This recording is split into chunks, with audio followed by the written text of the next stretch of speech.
that one was that I learned, as I mentioned, I learned to program at an early age, and so I've never been afraid of information technology, and this belief that we need to get people who are able to deal with these issues, because in 1991, when Estonia became independent, of course, we were in a disastrous state. I mean, 50 years of underdevelopment. The Finns and we were at the same level of development before World War II, and here we were light years behind them 50 years later.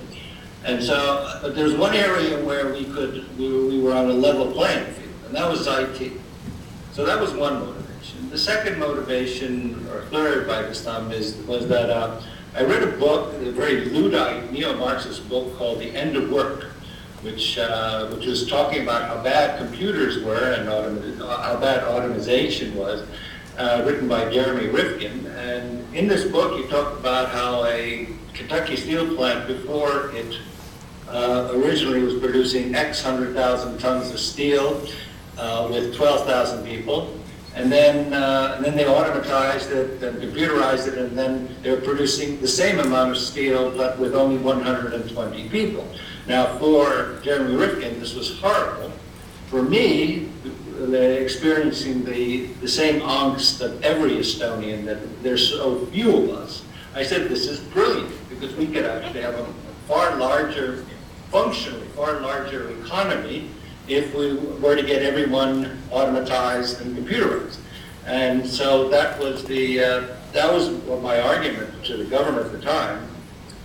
And the other thing which sort of really pushed it off was that at the time, the Helsinki city government offered for free the 1970s analog telephone exchange that they were getting rid of. Now, of course, the 1970s analog computer, or rather telephone exchange, was 40 years more advanced than the one we had, which was basically old copper rotary systems working when you dial. And I fought against that. I said, no, do not take legacy technology, then you will be stuck with it. And thank God I won that argument. And since then, basically, I think that the response to Estonians to technological change has been simply spectacular, originally because we saw via television that this was a key to Finnish success, and since then have gone, in many cases, beyond what they have been willing to do. Yeah, I think that from what I understand, the proximity to Finland, the relationship, seeing Finland literally right next door. You can take the ferry from Tallinn to Helsinki in under 2 hours, I'm pretty sure. And there's free Wi-Fi the entire way, by the way. So that's a common theme. A lot of fun. There you go. Steve, I'd like to turn to you for a moment. I think Skype is probably Estonia's best-known brand, if you will, best-known company, best-known tech company, certainly.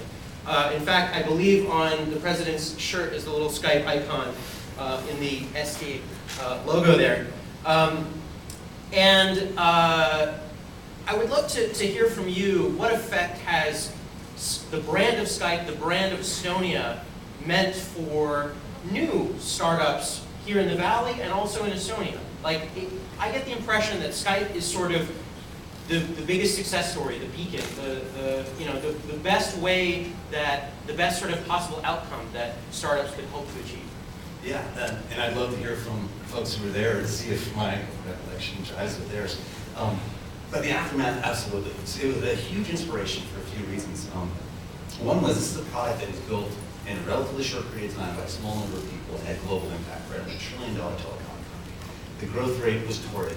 It was unprecedented and very exciting. And when people use the product, so if you had some industrial advance of comparable economic scope, it may not be as visible to everyone. But secondly, I think you hit the nail on the head, and it was deeply inspirational. Entrepreneurs and folks who are doing brave and crazy things sometimes like to be reminded it's possible to succeed. And when this comes from what at the time was perceived as from out of nowhere, right? Estonia was not on their map. Got the tea ready? In any case, they're like, well, here, I might be in who knows where, right? I could be in Topeka, Kansas, I could be anywhere, and I could do the same thing. It's before that, and there were, Hotmail and some others probably also nudged thinking in this direction. There was a perception that you had to go to Silicon Valley to start a tech company. It's kind of like going to Hollywood to be a movie star. Before Bollywood and before other alternative venues for being, if you will, a talent in the movie business, it's kind of, you have to go there, whether it was true or not. And there was, sure enough, critical mass and true for most people.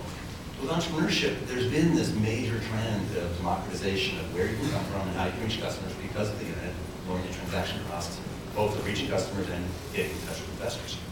Fast forward to today, there's plenty of folks, both from Silicon Valley as well domestically in Estonia, wanting to invest in the next Estonian startups, right? So David Plur and others make major trips or envoys over there, and similarly, much Estonian entrepreneurs come to Silicon Valley to see what it's like over here. So there's a much more cross-pollination of ideas, much more fluidity, and any systems proof that you can change the world with a small team of dedicated folks, regardless of where you're based. I'd like to highlight the significance of Skype to the Estonian entrepreneurial ecosystem. I think it's brought three things there. And the first, it has legitimized startups as a employer, as a way to succeed. If you go back 20 years in Estonia and if you graduated from university and you went to work for startups and your mother would ask, so what happened? Did no bank hire you? So I think you need these success stories for every entrepreneurial ecosystem. We've had in the valleys that have been here since HP 50 years ago. And in every ecosystem, you can see how the ecosystem development just accelerates once you have these success stories. Second of all, Skype basically brought some money to Estonia with a founding engineer and three others who then deployed that money back in Estonia, funding other startups. And thirdly, and maybe most importantly, it's generated a whole lot of people who've gone through the experience of what it means to build an international company, what it means to do it from Estonia. Right now, we have about 1,000 people who either work for Skype or are still working for Skype and they leave at one day. And all of these people have a lot of experience, which will then go on to help other companies who have similar global disruptive aim as Skype did. Just want to emphasize this self-confidence aspect. I built my company at the same time where Skype developed their team in Estonia, and as we all are relatives in Estonia, because it's only 1.3 million people, so basically we all know each other. And you see that the same engineers, the same students back from the university, are building these world-class products. It gives you, as an engineer, it gives you self-confidence that I can do the same, because I was better at the university than these guys. Yeah, exactly. And that's specifically these guys. Yeah, that's what you need. Sorry. Yeah, no, you see it. You see people peeling off of Skype, and probably for the past 4 years, it's gained momentum, and they have the confidence to go out. They've done it already, so they know what it looks like. They're not afraid of the startup, and it has a cool badge associated with it, and a successful badge. And so you see companies that are kind of incremental Salesforce automation companies, all the way to companies like Taavet, TransferWise, which are trying to disrupt major industries. So it's really cool. You see this growing alumni network of people who are just jumping right back in, trying to recreate the same thing Skype created back in 2004, 5, 6, doing it with another industry. Mr. President, when you travel around the world and do business representing Estonia, representing the interests of Estonia around the world, how has Skype become, to coin a phrase, a calling card of sorts? I know that previously in years past, President Bush was given a Skype phone on behalf of Estonia as a gift, which I'm pretty sure is the first time that, I don't know if that was the first time that's ever happened, but certainly the first time it's happened to an American president. Well, I would say that if, at this point, I do occasionally introduce Estonia to people who don't know where it is. And there are plenty of those still around, as the land of Skype. On the other hand, I think at this point, the reputation of Estonia has gone far beyond Skype. I'll give you an example.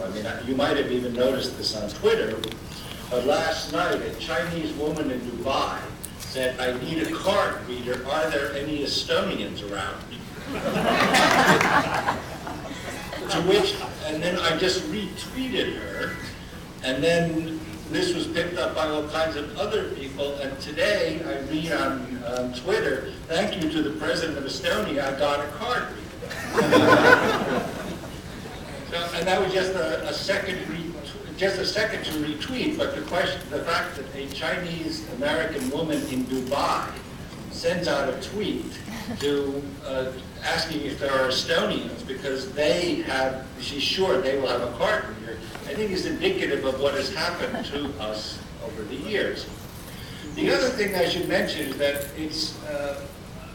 things have just gone far beyond that. And one of the things that actually few people know, though I always point it out, is that there's a worldwide phenomenon that's been around for 6 years called Let's Do It World, which is a cleanup campaign, and if you can look it up on letsdoitworld.org, which was the first really successful worldwide cleanup campaign.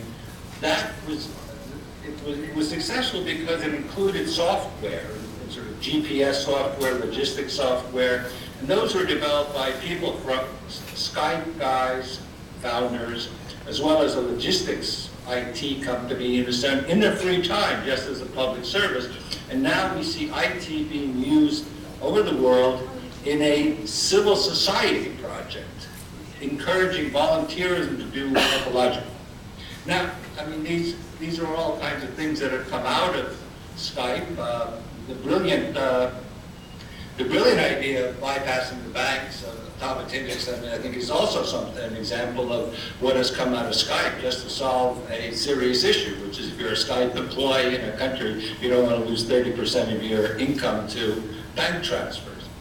And slowly the word is getting out, and in fact Estonia does things a little bit differently. It is a place for innovation, and I think it's a fairly good example of that is that 2 years ago, of the 30 top-rated startups in the European Union, 7 of the 30 were from Estonia, including number 1 and number 3.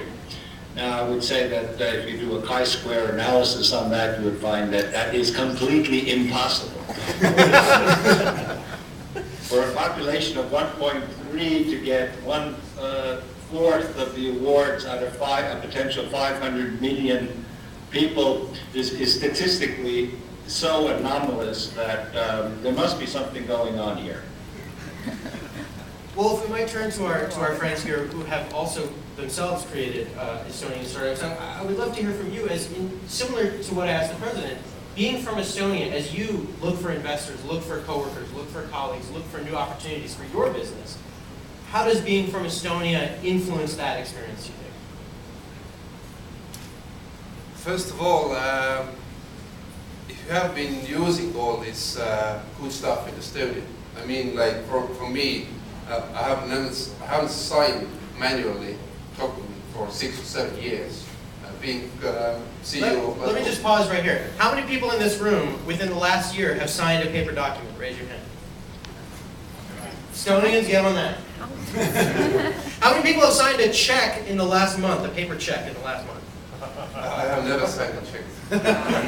Estonians, I beg you, solve the check problem in this country, please. Taavet, I'm looking at you.